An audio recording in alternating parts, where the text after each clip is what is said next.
As a young girl, I was very interested in ballet, and I began to take ballet and tap dance when I was about 9. And suddenly I was like the ballerina of Muskogee, I guess you'd say. And then I was captivated by Plains Indian dances. It was so athletic and so incredibly beautiful and unlike anything I had ever seen before, and I knew that I had to learn to do it.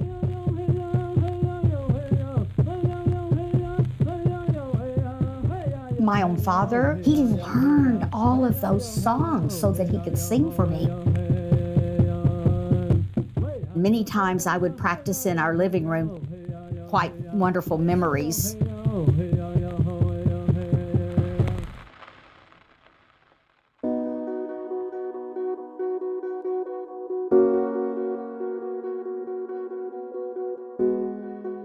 I got married and raised 2 daughters, and many of my friends would be a little bit sensitive to be called an elder.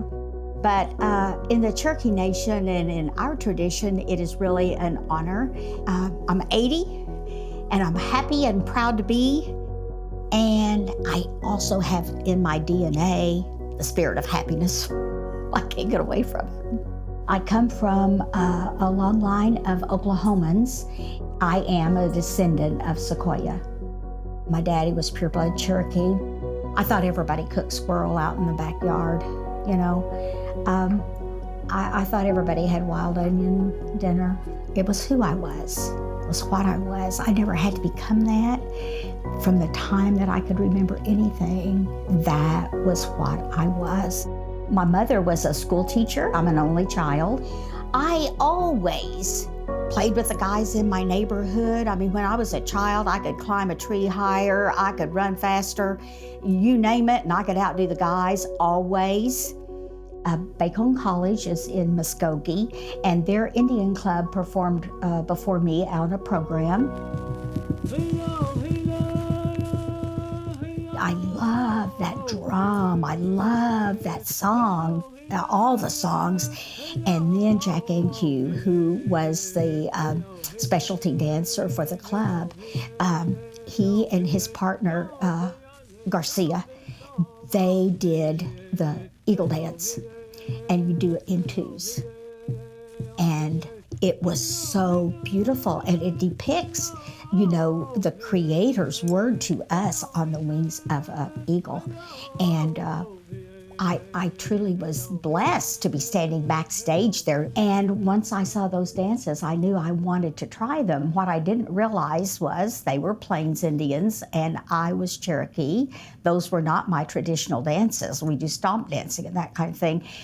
Also, I was a female. And I didn't realize that all the guys in that Indian club that I saw dancing were men. Those are Plains Indian tradition dances. And I will tell you that there is a delicate balance between all Indian nations and tribes. Our languages are different, our traditions are different, our backgrounds and life experience are completely different.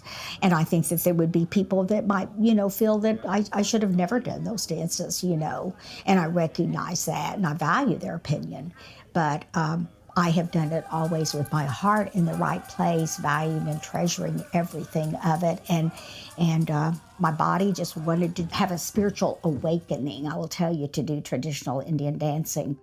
So my parents contacted Bacone, and after a series of several phone calls, we finally convinced Jack A&Q Pureblood Kiowa to teach me. He finally disclosed to me that he never dreamed that I could accomplish the dancing anyway. Once I did learn it, then he was a little bit proud of me, I think, and so we danced everywhere together. Oh, and when I traveled with Bacone College to New York City, we had a wonderful experience there. I got to dance on the stage of the Ed Sullivan Show, so it has played a huge role in my life.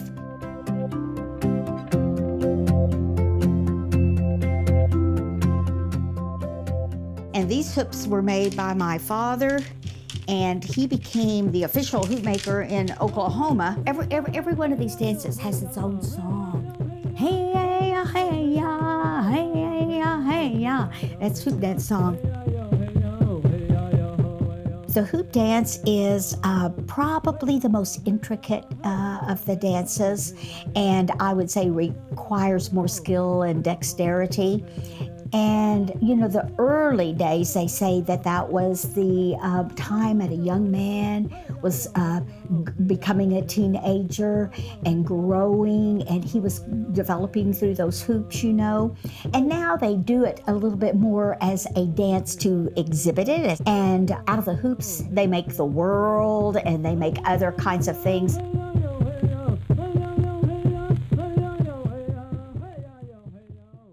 As a ballerina, you were always wanting to tell a story. You were always wanting the crowd's approval.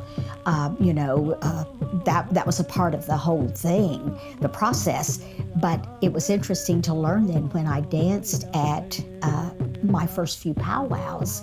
I was appreciated, but cautiously for the reasons we've already discussed. But it was not a program, or not anything that you're teaching others or you're wanting them to learn. And that was a process I had to get into my head because of my prior experience. And it was something that you were doing because for you, for your own soul.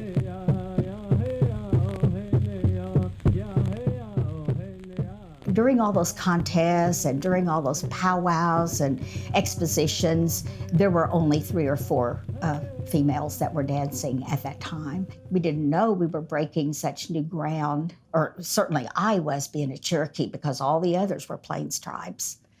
So it's been a wonderful, wonderful life for me. It's all I've ever known. It's what I've experienced my whole life. I think that our goals are what they are always, and we just need to keep working toward that. And my husband was a tennis player, a lifetime tennis player, and he and I began to participate in the senior games. Race walk is something very, very interesting. As a child, I would see that at the true Olympic Games and think, oh my goodness, that is so peculiar, because you're swinging your arms and you're swinging your hips a little bit, and there's a rhythm to it that you have to maintain. And race walk now is just my favorite thing because it's so low impact and something that you can do forever.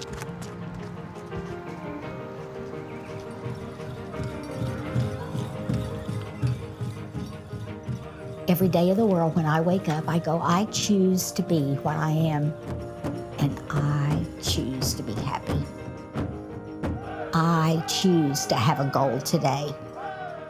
It might be very insignificant: plant a flower, visit a neighbor, walk around the block just for fun. I choose to be happy, and everyone has that capacity.